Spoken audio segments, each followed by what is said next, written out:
Welcome to the Online Course Masters Show, where you will learn how to create and sell online courses. I'm your host, Phil Ebner, and with Jeremy Deegan, we're excited to dive into another great topic today. As always, this one is about course formats and choosing what your course is going to look like depending on what you're teaching. Visit onlinecoursemasters.com for show notes, to view the video version of this episode, and to see an archive of all our past episodes and guests. And while you're listening, make sure you hit that subscribe button wherever you're listening and leave a rating and a review, which helps us reach an even larger audience and continue to put out great content for free like this podcast. We truly appreciate that. Jeremy, back at it, talking about course formats. How's it going? Oh, it's going good, man. How are you doing? I'm doing really well. Just excited to be back. I'm really excited about this series of episodes and this season of the show.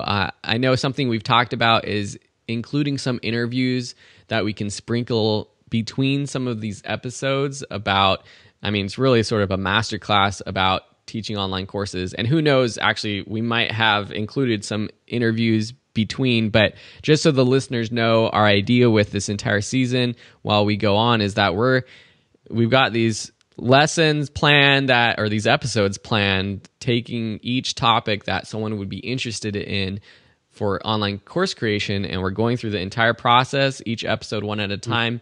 But we know that students, or I keep thinking this is the class, but this is a podcast. We know that listeners are interested and still like the interviews. So as much as possible, once we're done recording these lessons, these episodes, we're going to be trying to interview other online course creators as well and sprinkle them in between. But yeah, hopefully people are enjoying this season. I'm really enjoying chatting with you about all the topics so far. Yeah, man, it's been an awesome ride, and it's just crazy because we've talked about looking at these and doing shorter courses, and we just really get into it, and just more ideas pop up, and they become a little longer episodes. But I think it's great. I really hope that everyone is really enjoying them and getting a lot of information out of them. We always start out with like maybe a little fun thing about us, or we like to talk about ourselves a little bit just so people get to know us a little bit better. And we were going to talk about travel. I myself haven't traveled a whole lot, but let's start with you. Where have you traveled, or what's some of your favorite places that you've been to? Yeah, I've been pretty fortunate to travel a bit. As a kid, I didn't travel really that much except for around California, Grand Canyon, those kind of typical close places for anyone growing up in SoCal. But in college, I was fortunate to study abroad in Germany, which really opened me up to travel. And I was in Germany, in Bonn, for a semester. And from there, I got to travel all over the place. And one of the places that I would say is my favorite place to travel is Switzerland, which is where my family's from. But specifically, there's a town called Sion where my actual great-grandfather is from. And this town is like just so idyllic. It's got it's in this big valley. So imagine like the picturesque Swiss valley, perfect mountains, and then in between this valley, there's like these two peaks. And on one peak is a castle, and on the other peak is this really, really old church. And it's just this like magical place, and you can just walk up to both places. And it's actually where I proposed to my wife because I went there when I was in school, and then I took Isabel back there afterwards many years later actually. But I knew from when I went there that that's where I wanted to propose. So it took quite a bit of work to get Isabel back there with me. But it's just Switzerland, I feel like for me growing up, it was always on my radar because that's where my family's from. So I have relatives still there. But there's a lot of people I talk to and they're like, wait, Sweden? What are you talking about, Switzerland? And so I feel like a lot of people don't know about Switzerland, but I don't know. I feel like it's one of those places where if the cost of living wasn't that high, I would definitely want to settle down there. It's an amazing place. What about you? Any favorite places you've traveled? Yeah, I've lived in Florida my whole life. I've been up and down the East Coast numerous times. I haven't really gotten out and seen the world as much as I'd like to. Plans to change that though coming up. We want to take the family to definitely travel a lot more than I did. But I've been to a couple cool places. I got to go to BC, Canada when I was younger. That was beautiful. I got to ski for the first time, and the town that we stayed in was just, it was like snowing and just like really picturesque kind of place. I thought that was really cool. I got to go to Costa Rica, which is the only other time that I've been out of the U.S. And being a surfer, that was a lot of fun because I got to ride some waves. And man, I got there the first day and I was able to keep up. Florida, we get huge hurricane swells, but we don't have like awesome surf all the time like Australia or California and Hawaii. So, I'm not used to the real big waves. So, I was surfing 6-7 feet waves, no problem. But then the next day it went to like 10, the next day it went to 12 or 14. I was like, okay, I don't want to die on this trip. Yeah, man, that's awesome. I surfed quite a bit in high school and a little bit afterwards, but it's one of those hobbies that I just kind of stopped doing. But man, surfing is awesome. It's like one of those things. It's like the best antidote to feeling bad and stressed and just not wanting to like think about anything else except for just being out there. You're floating on the water and the sun's coming down. You're getting some vitamin C, as we call it. And one thing that I love about it so much is that I go out on a Sunday morning and there's just 50, 60-year-old pluses out there riding longboards. How many sports do you know where you're going to be in your 50s and 60s and you're still going to be out there doing it, And I always found that really cool that you just see all these old folks out there still having a good time. So, yeah, it's a lot of fun. Real quick, is there anywhere that you haven't been that you'd like to go to? Oh, one of my goals is like to hit each continent. Just, I guess there's no real reason other than I think that would be cool. And actually I was talking to Isabel last week, and her best friend from college, she's a Catholic relief worker in Africa right now. And right now she's in Mali, which is pretty dangerous. But she's moving placements to either Sierra Leone or Ghana, I think. And she said those are two fairly safe places. And she's been wanting us to visit her in Africa for a while, and we talked about after we have the twins trying to go there before they pass 2 years old, because there's like the flight. If they're under 2 or under, I think they're still free. So after that, like the cost doubles. So we're like literally just talking about, man, we should go to Africa in the next couple of years. And it's funny because I feel like that's probably stresses a lot of people out, and people might be like, oh, you can't do that with twins. That's going to be too hard.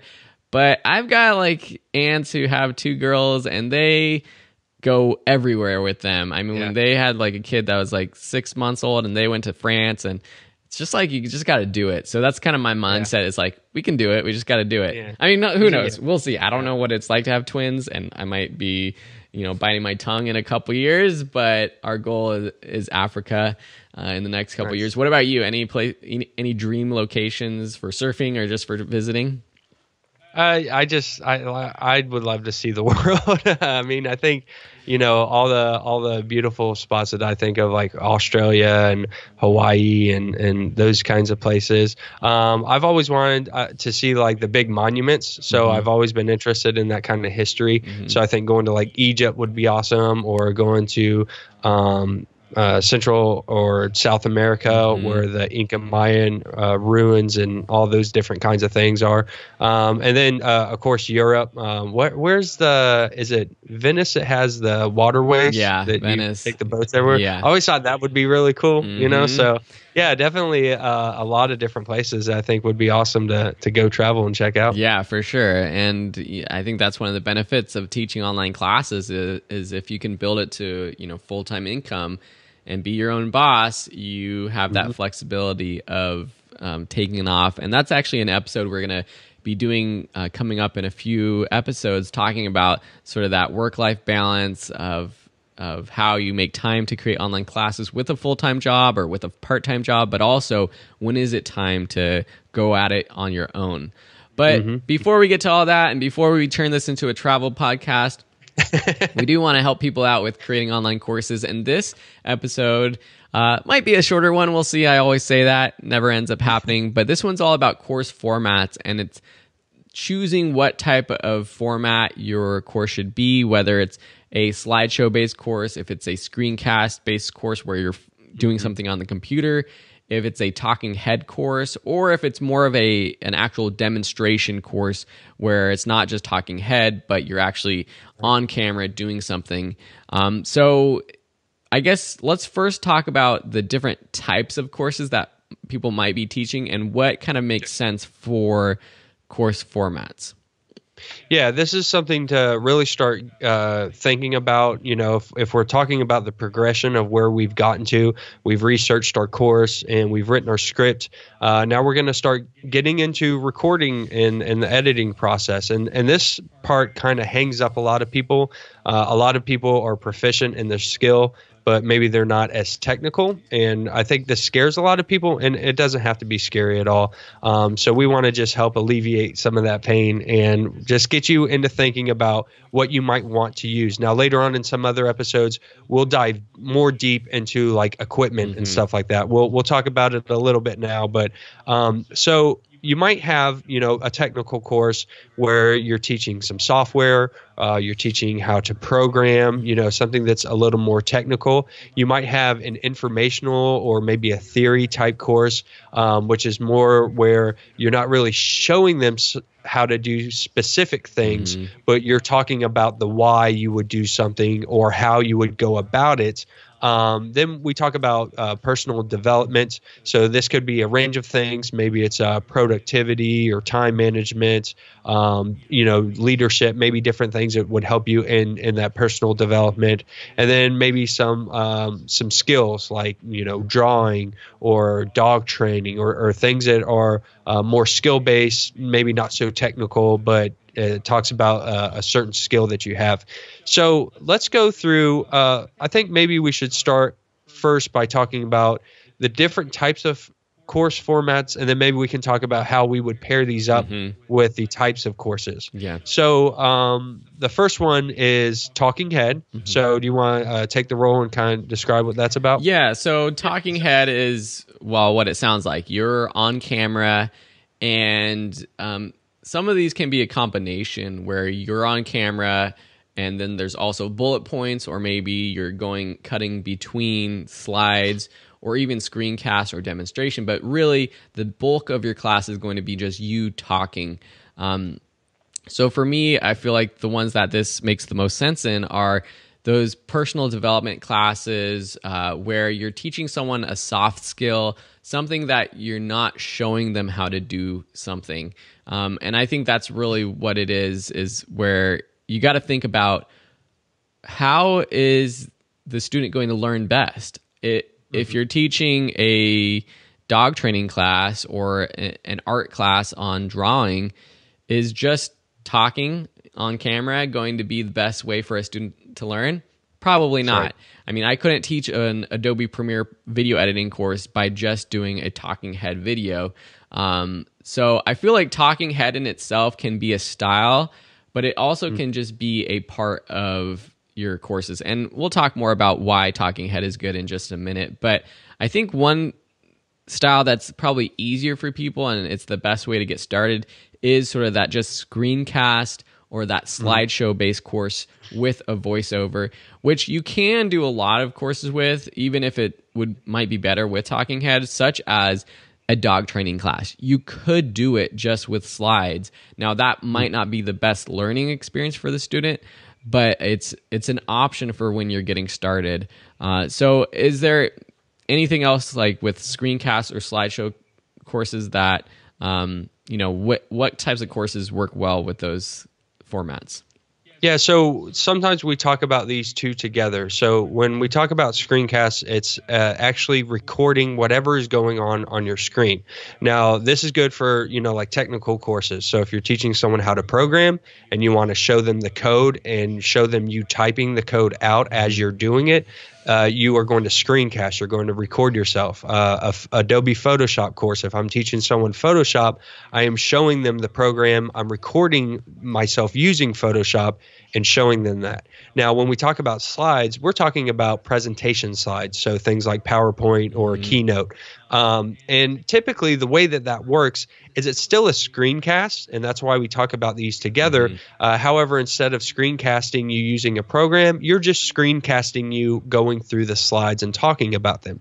So the slides are really good for like informational and theory type courses. If I'm doing a history course, I don't really need to, talking head might be nice, but slides are really great because it's really heavy informational based. You're giving years and data and things like that. So it's really good to have some slides. Language courses, probably another good one for slides where you want to have text on the screen as well as you don't necessarily have to have talking head, but just being able to read the text is probably beneficial when you're learning a new language. So that's one I would think of. Yeah, and again, you can use a combination of these. We'll talk about this in a minute, but sometimes you can combine all of these or have a mix of them. So the screencast of slides is typically recording the screen. So talking head is you on the camera.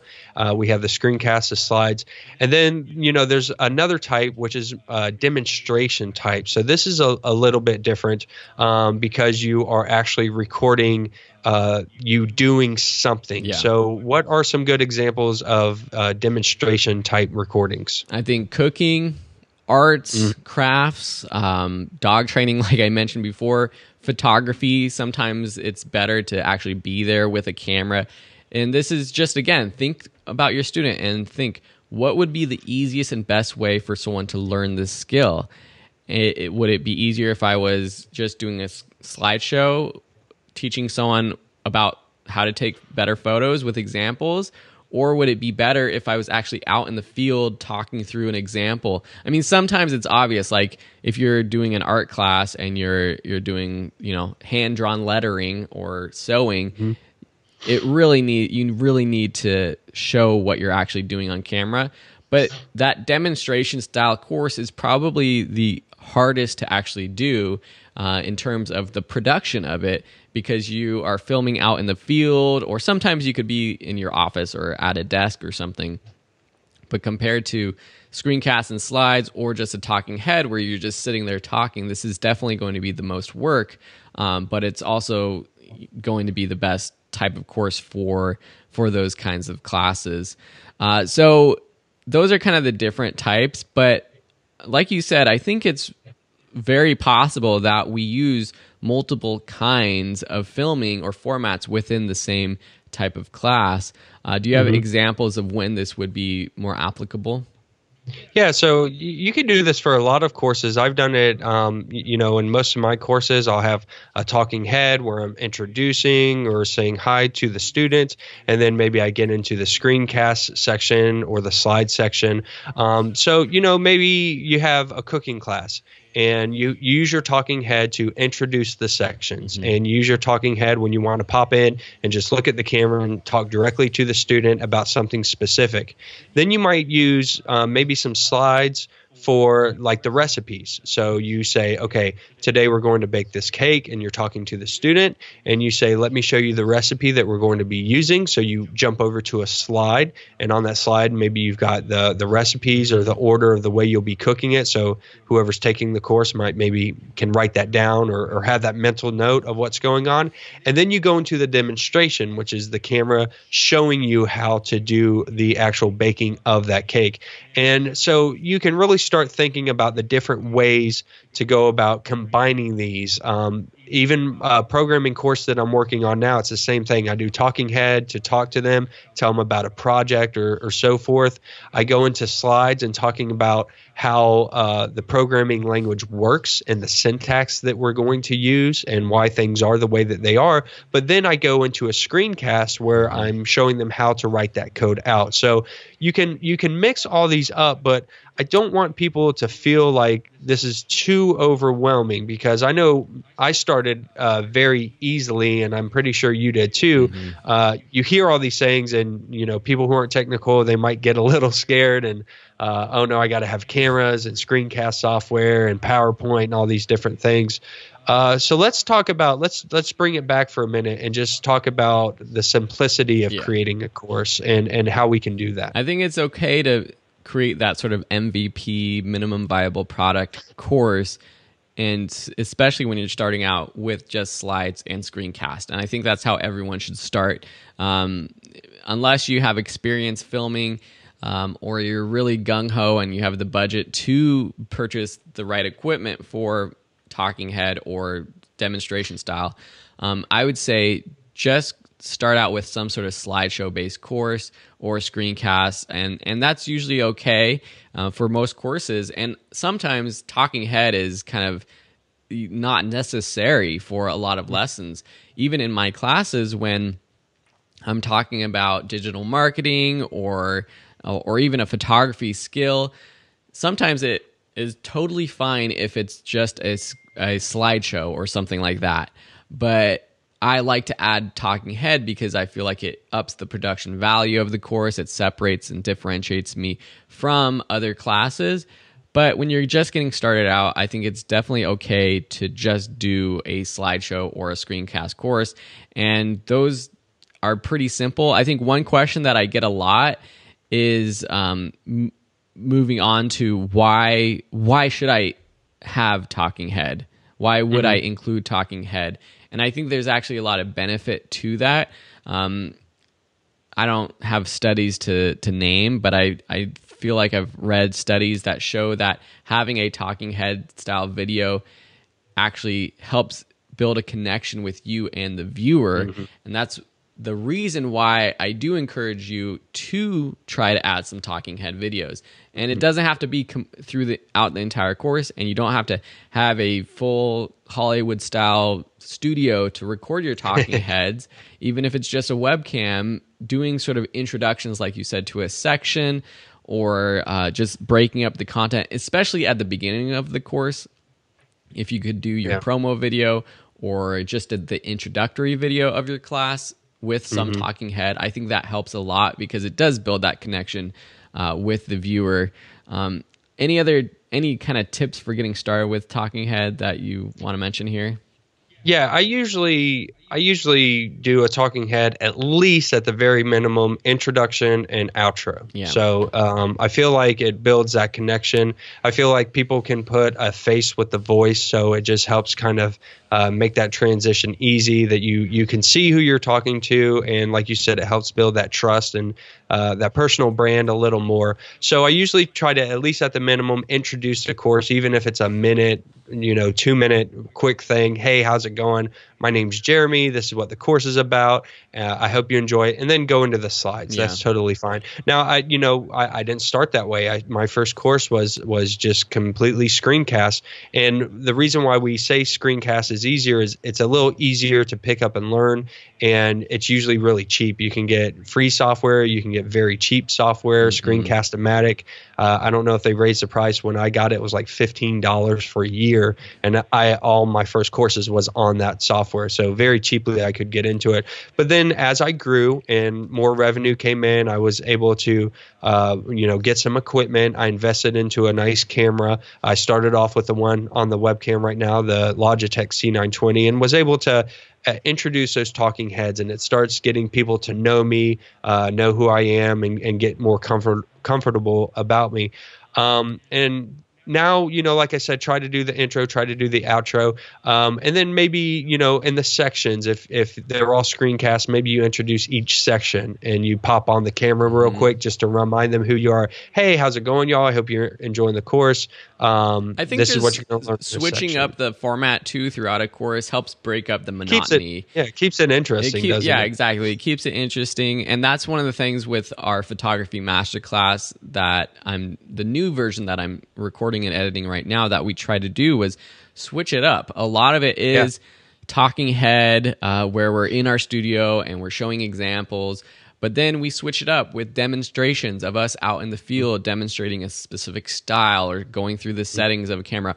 Even within an episode, it might jump from us in studio with slides and then out in the field. And the slides don't necessarily have to be a PowerPoint. You can add slides with different video editors. You can create the slide or just add bullet points right there. One thing that we've done in that class a lot of too is we were filming on a white background so that we can actually add kind of text in the background, or we can make ourselves really small with a big white background and include sort of bullet points or slides actually in the talking head video itself, which could be kind of a cool style. I know another thing that you did was that I noticed in one of your courses that I thought was really cool is you would go into a talking head style full frame, and then you would cut to a split screen half frame, and then you would do like a color on the side, like a red or a blue, and then you would have the bullet points pop up on the side. I thought that was a good technique, not just because it looked nice and it broke up the monotony of the course, but it's also easier editing. Isn't that right? Yeah, totally. And this is actually surprisingly one of the most frequent questions I get is like, how do you actually do a split screen video? And I think people are talking about that kind of style, which if you're kind of watching this, hopefully you could, or listening to this, you can imagine where I'm on half of the screen, and then the other half of the screen is sort of just a color backdrop or a color slide with some bullet points. Or it could be sort of that style where it's a full screencast or a full slide, but the talking head video is in the bottom corner. And there's a couple easy ways to do this, and then there's sort of the more difficult way. The easiest, and we'll talk more about the equipment you need for these different styles in a second, but is with software like Screencast-O-Matic, ScreenFlow, Camtasia, these sort of screencasting softwares, you can actually record video with that. And so you're actually recording your screen, the video, and then it is all synced up automatically. And it's really easy, it automatically happens where you're in the bottom corner and you can adjust the size of that talking head video. You could make it full screen if you want. But it's all automated so that it's that split screen style. Or if you want, if you're recording separately and you want a better camera, you can record with that separate camera, which I do often.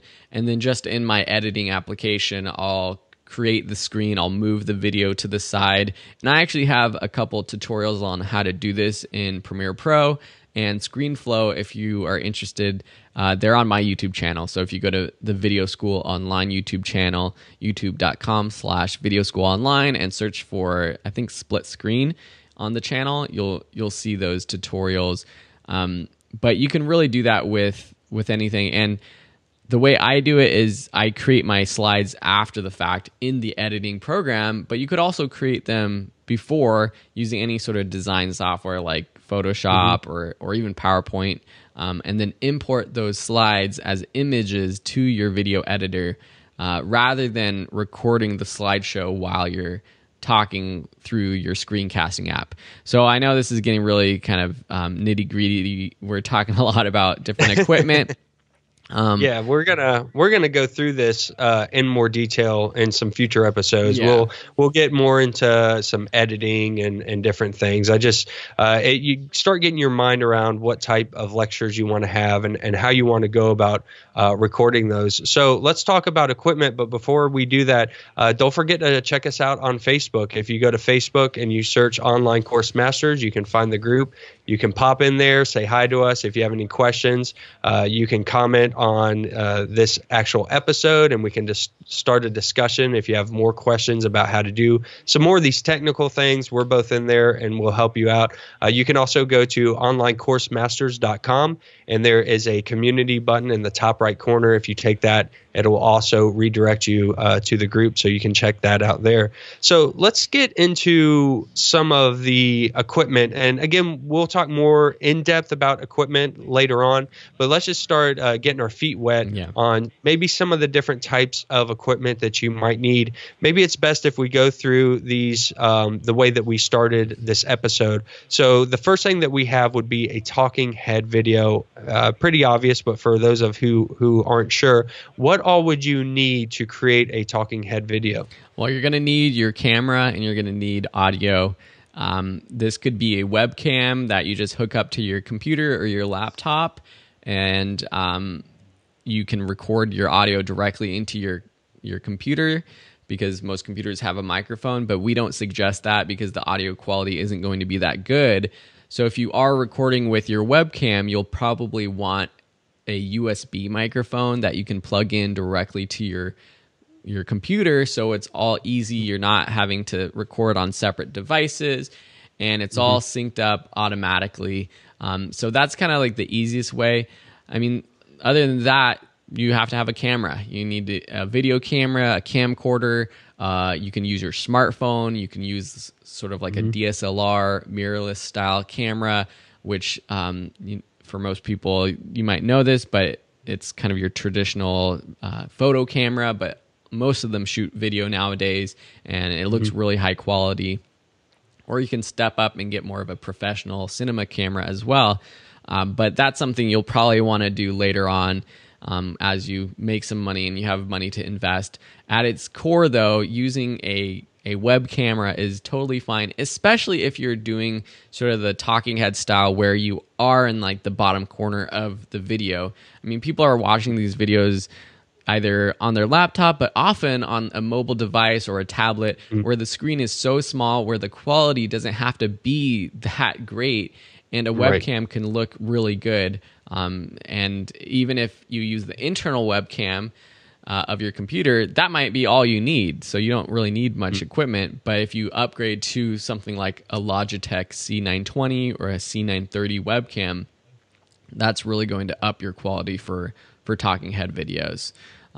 Yeah, and we've talked about this too in the past. Video is a little more forgiving than audio. So if you have to make a choice, say you have a laptop and you have a internal microphone and you have an internal camera, and then you say, I have $100 to spend. What should I buy? Should I get the camera or the microphone? I suggest going with the microphone because I think that people tend to want audio quality better than they want video quality. As Phil mentioned, if you're watching this on a smartphone, you want the audio quality to come through so they can hear what you're saying, whereas the video, though it's important, and it's more important if you're doing a technical course like a programming course, but you just want to make sure that that you have really good audio. So in that instance, I would recommend getting the microphone. But I mean, this stuff doesn't have to cost expensive. I'm using right now the Audio Technica 2100 USB microphone. It's I forget the price. It's around $50 to $80.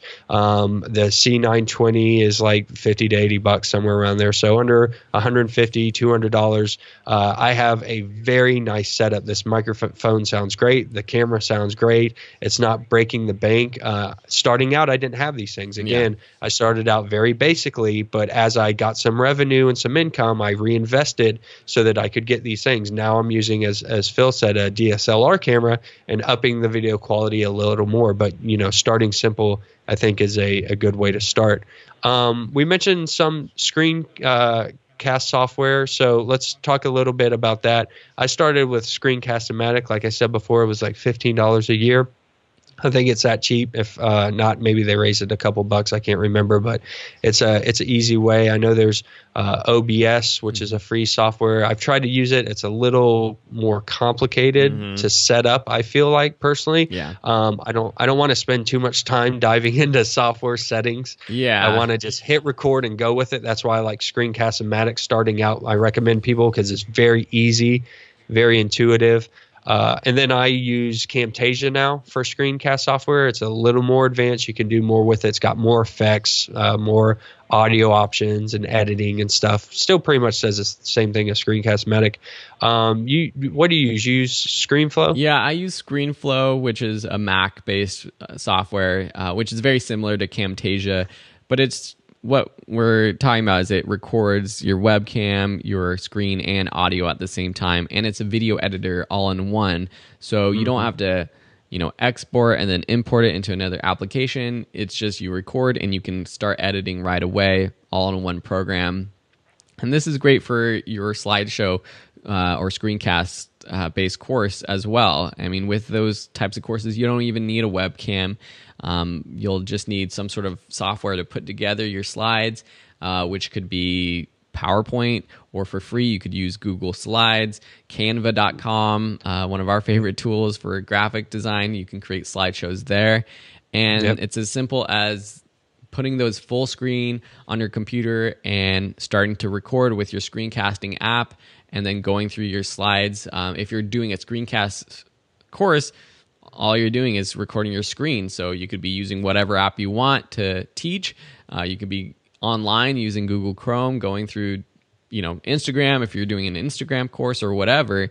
But it's just that screencast application that you need. So that's kind of like the easiest. And then you need your microphone as well. And in that case, you do need a USB microphone, or I recommend a USB microphone. Like you said, the Audio-Technica ATR 2100 is a great option. I'm using the Heil PR40, which is a little bit pricier. I think it's $300 for the mic. It's more of a podcasting mic, but I think starting out the ATR 2100 or something like the Blue Snowball, less than $50, or the Blue Yeti is a great option. In terms of demonstration, if you need to do that style, you are going to want a separate camera, a tripod, and you're going to need to record audio separately somehow with something like a lavalier microphone or the lapel microphone. Those are the types that clips onto your shirt and gets you better quality audio if you're standing farther away from the camera. I definitely would not recommend trying to record audio from a microphone on top of the camera or just the internal microphone of the camera. The quality is not going to be great. And so you definitely need a lavalier microphone, either wireless, which is great if you're doing something like if you're doing like dog training where you're running around or walking around, wireless is probably going to be the best option. If you're just sitting there doing like art classes or something like that, a wired lavalier is great. Or you might be able to get away with using a USB microphone. I mean, you could even record an art class where you're using your computer, you're using your webcam, it's showing your desk or whatever you're drawing, and then you use the USB microphone that's out of frame of the camera, but you're just talking into it. So you could use that kind of setup for a demonstration as well. It's hard to not dive into these topics too deep with specific models, but I know we have 3 episodes coming up of the show where we're going to dive specifically into software and recording equipment, audio equipment, video equipment, and tips for using them and setting them up. So I want to kind of leave it at that. Yeah. Any other kind of thoughts about just choosing lecture formats before we close it out? Yeah, I was just going to say, don't get too worried. Start off simple, and you can always grow from there. Even, I always tell people to create their first course quickly, go through the process, and learn everything. And I think this is an important time to do that, because you just want to kind of use what you have. And like I said, if you have to invest in something, maybe get a decent microphone. But if you have a smartphone, the cameras on them are awesome now. I mean, really, like there's no reason why people can't use a smartphone or their computer camera that's built in. So I would say just start off simple, and then you will learn what people like and don't like as you grow. Now on Udemy, they have a review team. They're actually going to take a look at your course and tell you like, hey, the video isn't that great, and they do this ahead of time. You don't have to publish the whole course. You can send them a test video and they will say like, hey, the audio, it sounds really bad. Like, can you do something? And then you say, well, my internal microphone obviously isn't working. Let me buy a good microphone. So I would just say start off simple and grow from there. We're going to dive deeper into these topics. So if any of the cameras or the microphones confuse you in this episode, don't worry. We will talk about this stuff a little more as we go on. We're going to talk about editing, how to use the different softwares and so forth. So just keep listening, keep enjoying the show, and we will keep on talking about this stuff for you. Yeah, definitely. And I don't know if you have any resources that you want to mention, but I've got a free webcam videography course that actually goes through the steps that I would do to make your webcam video look better. A lot of simple tricks that you can do with lighting, with the positioning, and all that kind of stuff. So if you go to videoschoolonline.com, go to the courses page and search or scroll down to go to the webcam videography course. It's completely free. That's also included in the mentorship program as a bonus if you're interested in that at onlinecoursemasters.com. And the mentorship program, it goes through all of these topics. It goes through our recommended equipment. It goes through behind the scenes of shooting courses, setting up your audio, your webcam, your regular camera, choosing a great background, lighting your video. But we're also going to be talking about all of that stuff coming up in the next few episodes. So as always, just check out onlinecoursemaster.com. Make sure you're a part of the community to carry on this conversation, and you can post your test videos there. You can ask us questions. Jeremy and I will be happy to give you feedback, to see your lighting, listen to your audio, and give you tips for how you can make it look and sound better. So until next week, have a beautiful week, a beautiful day, whatever you're doing, and enjoy life. That's all we want for you, and hopefully we're helping you to become a better course creator. So Jeremy, we'll see you next time, and everyone else, talk soon.